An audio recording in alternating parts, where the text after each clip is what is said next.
শীর্ষ কমান্ডার নিহতের জেরেই ইসরায়েলে শতাধিক রকেট ছুড়ল হিজবুল্লাহ। কিছুক্ষণ আগে লেবানন থেকে ইসরায়েলের উত্তর অঞ্চলে 100টিরও বেশি রকেট ছোড়া হয়েছে বলে জানিয়েছে ইসরায়েলের সামরিক বাহিনী। স্থানীয় গণমাধ্যমের খবরে বলা হয়েছে, চলমান যুদ্ধের মধ্যে হিজবুল্লাহর চালানো এটি সবচেয়ে বড় আক্রমণ। তবে রকেট হামলার ঘটনায় হতাহতের কোনো খবর পাওয়া যায়নি। হিজবুল্লাহর রকেট প্রথমবারের মতো ইসরায়েলের টাইবেরিয়াস শহরকে টার্গেট করেছে। ধারণা করা হচ্ছে, গত রাতের হামলায় এক শীর্ষ কমান্ডার নিহতের পর এই বিশাল রকেট হামলা চালিয়েছে হিজবুল্লাহ। এর আগে মঙ্গলবার লেবাননের দক্ষিণ অঞ্চলে ইসরায়েলি বিমান হামলায় হিজবুল্লাহর এক জ্যেষ্ঠ কমান্ডার নিহত হন। অক্টোবরে ইসরায়েলের সঙ্গে যুদ্ধ শুরু হওয়ার পর এটা গোষ্ঠীটির সবচেয়ে সিনিয়র নিহতের ঘটনা। খবর অনুসারে জোয়াইয়া শহরের আবু তালেব আবদাল্লাহ ওরফে আবু তালেবকে লক্ষ্য করে বিভিন্নভাবে বিমান হামলা চালানো হয়। নাম প্রকাশে অনিচ্ছুক সূত্রগুলো রয়টার্সকে জানিয়েছে, সম্ভবত বৈঠকের সময় তাদের টার্গেট করা হয়েছে। সূত্রগুলো আরও জানায়, আবদাল্লাহ লেবাননের দক্ষিণ সীমান্তের মধ্য অঞ্চলে হিজবুল্লাহর কমান্ডার ছিলেন এবং সবচেয়ে জ্যেষ্ঠ নেতা ছিলেন। সমঝোতার সময় শেষ, পুতিনের সঙ্গে আপোষ নয়। ইউক্রেন প্রেসিডেন্ট ভলোদিমির জেলেনস্কি বলেছেন, যুদ্ধের সমাপ্তির শর্তে রাশিয়ার প্রেসিডেন্ট ভ্লাদিমির পুতিনের সঙ্গে কোনো আপোষ করা হবে না। সমঝোতার সময় শেষ।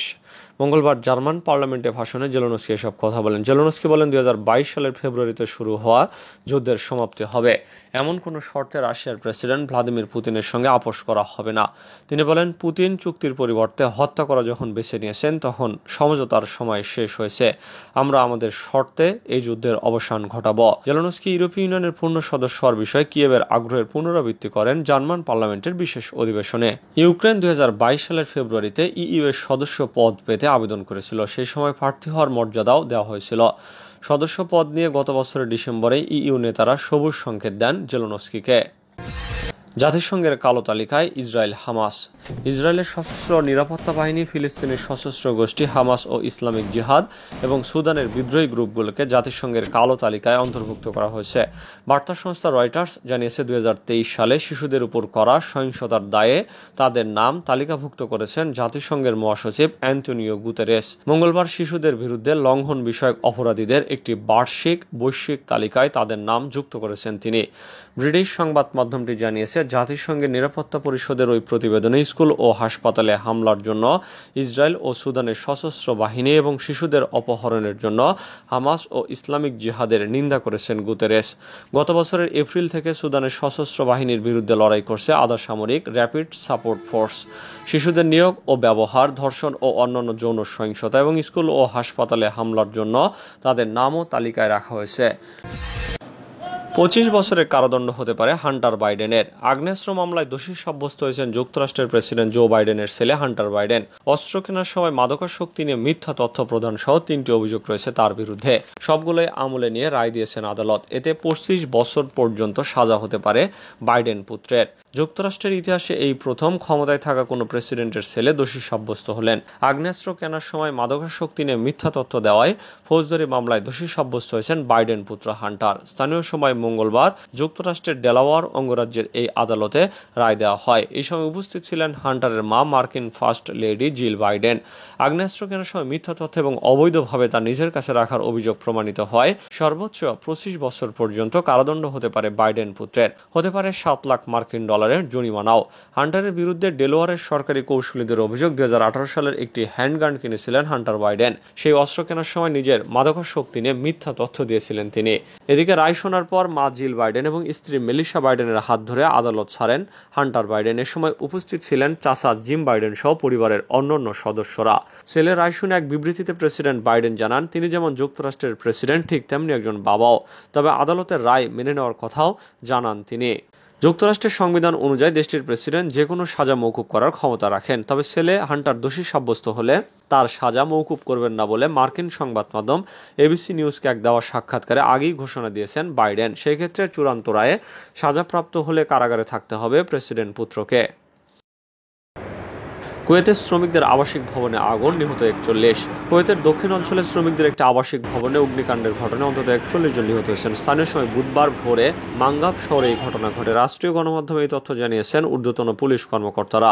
ব্রিটিশ বার্তা সংস্থা রয়টার্স এই খবর দিয়েছে। Major general Eid Rashed Hamad জানিয়েছেন, স্থানীয় সময় সকাল 6টায় কর্তৃপক্ষকে এই অগ্নিকাণ্ড সম্পর্কে অবগত করা হয়েছে। রাষ্ট্রীয় টেলিভিশনে অপর এক সিনিয়র পুলিশ কমান্ডার বলেছেন, যে ভবনটিতে আগুন লেগেছে সেটিতে শ্রমিকরা বসবাস করতেন। অগ্নিকাণ্ডের সময় সেখানে অসংখ্য শ্রমিক ছিলেন। তাদের মধ্যে কয়েক ডজনকে উদ্ধার করা হয়েছে। তবে দুর্ভাগ্যবশত ধোঁয়ার কারণে শ্বাসরুদ্ধ হয়ে অনেকের মৃত্যু হয়েছে।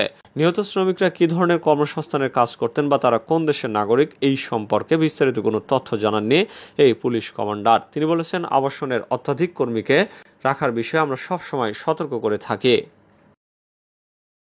চীনের কাছে ইরানের তেল বিক্রির দায়ে 2 মার্কিন নাগরিকের কারাদণ্ড। ইরানি পেট্রোলিয়াম বিক্রির চেষ্টার অভিযোগে গত নভেম্বরে টেক্সাসে 2 ব্যক্তিকে দোষী সাব্যস্ত করেছে যুক্তরাষ্ট্রের একটি আদালত। ওয়াশিংটনের আরোপিত নিষেধাজ্ঞা লঙ্ঘন এবং অর্থ পাচারের ষড়যন্ত্রের দায়ে তাদেরকে 45 মাসের কারাদণ্ড দেওয়া হয়েছে।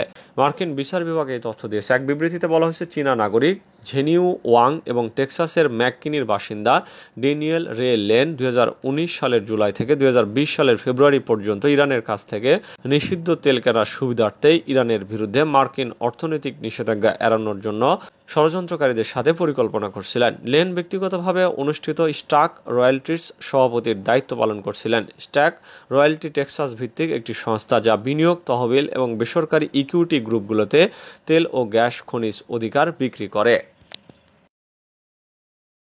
জম্মু ও কাশ্মীরে 72 ঘন্টায় 3 হামলা, নিহত 12। শুরুটা হয়েছিল রিয়াসিতে তীর্থযাত্রী বোঝাই বাসে সন্ত্রাসী হামলা দিয়ে, তারপর কাথুয়া এবং ডোডায় সন্ত্রাসী হামলা।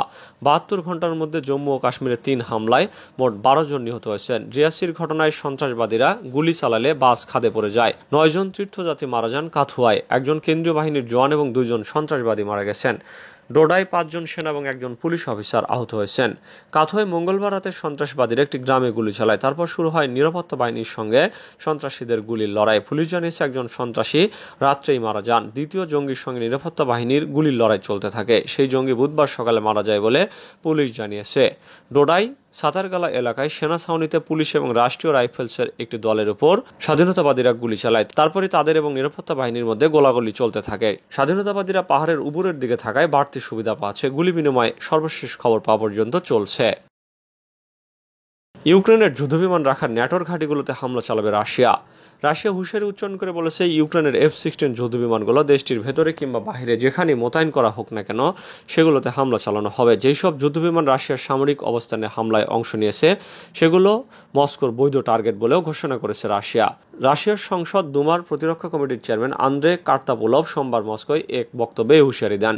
ইউক্রেন যখন তার পশ্চিমা মিত্রদের কাছ থেকে আমেরিকার তৈরি F-16 যুদ্ধবিমানের প্রথম চালান গ্রহণ করার প্রস্তুতি নিচ্ছে, তখন এই সতর্কবাণী উচ্চারণ করলেন কার্তাপুলভ। ইউক্রেনের পাইলটরা F-16 যুদ্ধবিমান চালানোর প্রশিক্ষণ শেষ করার পর কিয়েভকে ওই যুদ্ধবিমান দিতে সম্মত হয়েছে ন্যাটোভুক্ত দেশগুলো।